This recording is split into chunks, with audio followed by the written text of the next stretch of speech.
Mariners win 7-2 in 10 innings. They've now won 3 straight. They take the first 2 games against Double A Midland. Let's talk about how it happens. Nobody scores a dang thing for 5 innings, and then in the 6th, Logan Gilbert gives up a couple of RBI doubles, one to Astoria Ruiz, one to Tony Kemp to make it 2-0. In the 7th, Jose Caballero singles home AJ Pollock, to make it 2-1. And AJ Pollock in the 9th inning with 1 out. Mariners down to their final 2 outs. Hits as clutch a homer as you can hit, deep to center field, ties the game at 2-2.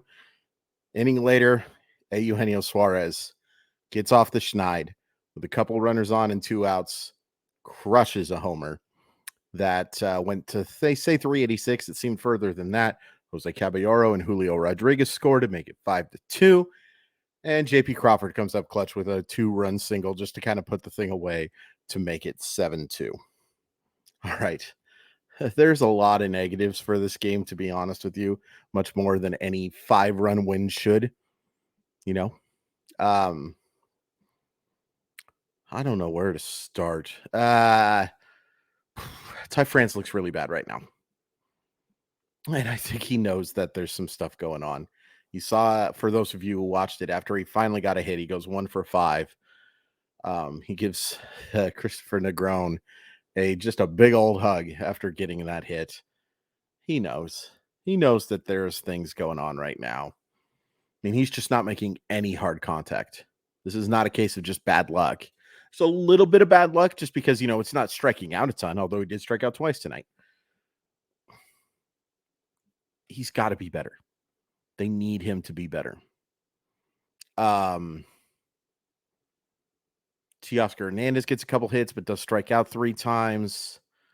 I guess there's not as many negatives as I said there was going to be. Julio. Now, look, the great news is that Julio got back in the lineup. That's great. But you do not have to be a scouting expert to know that this is starting to get to him a little bit. He's jumping at everything. He's trying to do so much. And we saw that a little bit to start last year. He'll calm down. A few hits will drop. That last at bat, he just missed a couple of balls like he's done pretty much for the entirety of the season. He's just missed a few and struck out a bunch too. Way too much for my taste, for my liking, I guess I should say. But great that he draws a walk out of that at bat. Great that he draws a walk. Any negatives for the pitching? Nope. Pitching was good tonight against a horrific lineup. Let's get to the positives. I thought Logan Gilbert was pretty solid tonight. Kind of fell apart in that 6th inning, which isn't great because it's not like he was tiring. Just, command wasn't where it needed to be. Like his ERA is 4.01. I feel like he's pitched better than that. ERA is a flawed stat, but I feel like he's pitched better than that. Matt Brash was excellent. Excellent. Fun to see him get a dub. His 4.30 ERA, I know he's pitched better than that. Just has been BABIP to death. Really nice job by Trevor Gott finishing it off. Nice job by Penn Murphy. Gabe Spires good. Yeah, this is weird. And it's because, look, lower my microphone again. It's so hard to take anything from games right now. And by right now, I mean right now. Because, we're a fifth of the way into the year. There's patterns forming, right? But what can you really take from playing a team like the Oakland Athletics right now, other than holy crap, they're bad? 6-25. Whew. There are some really good teams in baseball right now. There's some really bad ones, and I barely want to call Oakland a baseball team. Double A Midland. That's their talent level. That's not true. It's Triple A Las Vegas, but I've watched them a bunch this year. But there's something about them playing the team that I'm rooting for that has kind of made me go, whoa, this team is awful. And if I'm being completely honest with you, it's not great that they've had these games go down to the wire. Yeah, they won by 5 today, but that's not what happened today, folks. It took a AJ Pollock home run in the 9th inning to get this thing into extras.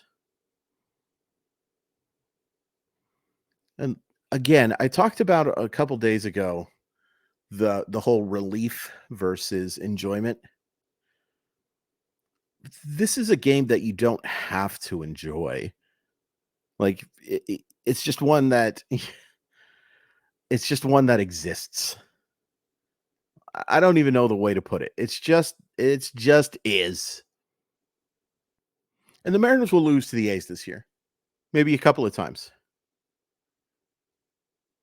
But how they looked for 9 innings, 8 1/3 innings tonight, and how they looked for most of the game on what the heck was yesterday? Whatever day it was. I think it was Tuesday. Yeah, Tuesday. How they looked for those 2 games is not good. It's not good. And I can't give any credit to the A's. I can't.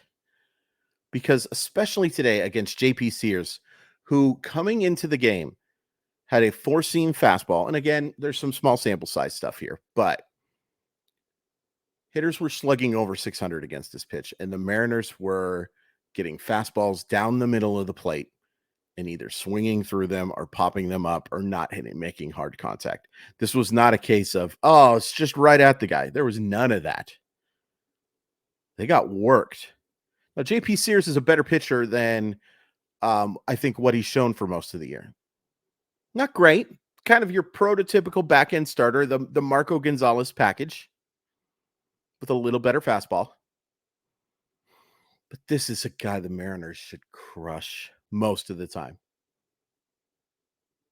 Mediocre stuff with the right-handed hitters that they have. They should bollywop him. It's concerning that they didn't. Good for AJ Pollock. He not only had the homer, he had a double that ended up scoring a run. Good for Jose Caballero. Easily his best game as a pro. 3 for 5, drives in a run. I think he's going to continue to get playing time at second base because he's a better defender than Sam Haggerty. So I think they like him at second base against left-handed pitching more. Plus, it gives Haggerty the ability to just kind of play all over the place. Worth pointing out that Jared Kelnick got ejected. I'd probably have gotten ejected myself because those were not strikes. And he swung at a pitch that he had to protect himself with because you just don't know. And that's the reason why I'm so pro robot umpires, by the way. Like, look, nothing is perfect, right? With robots or computers or technology, whatever. Like, things screw up. I have a Roomba. I know that it doesn't always go to the right spot. I have a laptop. I know that sometimes it just kind of goes wacky. Have a phone. I know that sometimes it shuts down before it should, and sometimes it freezes. I know that stuff is not perfect, but what robot umpiring is going to do is it's going to take the guesswork out of it for hitters because you're going to see more consistent strike zones. And that's all I think hitters want is to know if it's a strike in the first, it's a strike in the third, it's a strike in the fifth, it's a strike in the seventh, it's a strike in the ninth, and all the even numbers too. Because you don't get that with current umpiring today. There's no consistency. What's a strike one pitch will not be a strike the next. And some of it's not their fault. And some of it is human error. I always laugh when people talk about wanting the human element in games. Yeah, the human element is good. I like watching baseball players, not umpires. I'm not paying ever to see Bach and Bob Davidson or Angel Hernandez or Laz Diaz. In fact, if you gave me the chance to pay for them not to show up, hit me up. I've got Venmo. It's not good. That was great to see Suarez hit that home run because he's just has not, speaking of just like Ty France, he's just not driven the baseball whatsoever. It is so weird. Again, small sample, 1/5 of the year, to see Eugenio Suarez slugging 351. That's not good. That is not good. It's funny. Eugenio Suarez is slugging 351 and JP Crawford's slugging 341, who I thought played a really good game today, especially defensively. It's great to see. Great to see. So important. The offense stuff, yada, yada, yada. They need his defense. It has to be above average. It has to be close to plus. Hell, it should be plus. Sword number 8. I'm sorry. But it's great to win these games because imagine losing them. Imagine what we're talking about if this team, well, let's say they lose both, because they absolutely could have lost both. They were losing both games late, right? So imagine you lose both and you're talking about a 12-18 team guaranteeing at best a 3-6 road trip, about to take on the Astros for a 3-game series. The vibes, the vibes would not be good, my friends. I don't think they would be. Maybe the Mariners would be just fine. I wouldn't be. And that's who I care about, a lot of people, but I care about myself too. It's important. Self-care is important, folks. Man, they did not look good today for the overwhelming majority of the game, but they got it done. And I am going 70% of that just Oakland being terrible, and 30% the Mariners getting the job done. I just feel so bad for A's fans. So bad, because it's not their fault. No bad baseball team is their fault. But you see these crowds, and I imagine the announced attendance today was like 2,700. Let's look right now. 2,685. It was pretty close. No way. No way. Yeah, over the last 2 games, they say that they've drawn right around 5,200 people. Nope. Zero chance there was that many people at the ballpark. And I cannot blame them for not going whatsoever. Even with the tickets being extremely cheap, even in a city that's pretty darn big, why would you support that baseball team? Sad. It's really sad. I'm going to keep talking about it for these 3 games, and I'll talk about it when they play them again. Tomorrow, I believe, is Drew Rucinski. I think that's how you pronounce it. I don't know a heck of a lot about Drew Rucinski. I should know more, but I don't know a heck of a lot. And George Kirby going for Seattle. Kirby should absolutely shove. I said Gilbert would shove, and I think for 5 innings, he certainly did. The 6th inning, it's a little disappointing that he tired, but you'll take 6 innings of 2-run baseball even against that lethargic lineup. But I want to see these guys hit better. I really do. I really, really do. An obvious point is obvious. But you look, and they scored 10 against Toronto on Sunday. That was deserved. That was a deserve, even with the extra inning. They were good on offense that night. They didn't deserve 7 tonight. They barely deserved 1.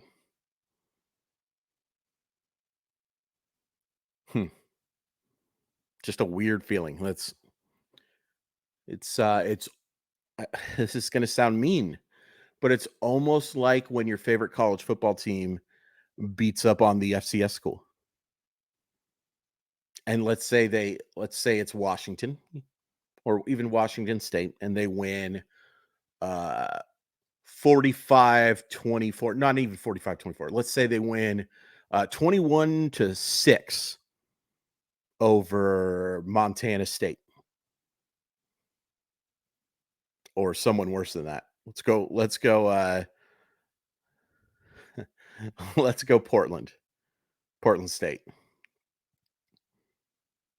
You win somewhat convincingly, but do you really feel good about it?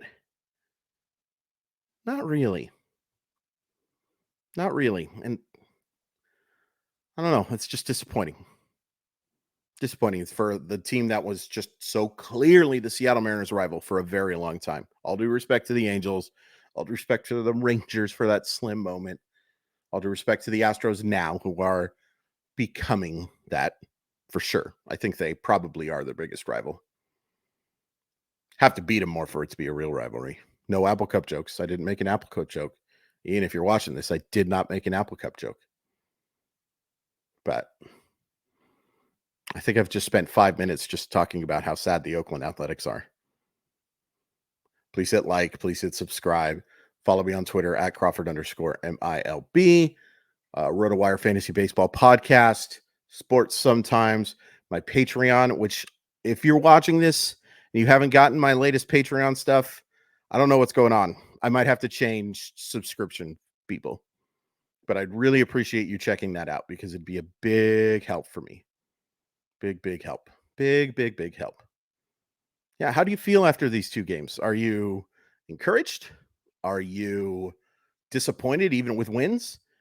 Or are you just, it is what it is? Because it's okay to be, it is what it is, especially this early in the season, and especially considering the absolute hot garbage baseball team you've played.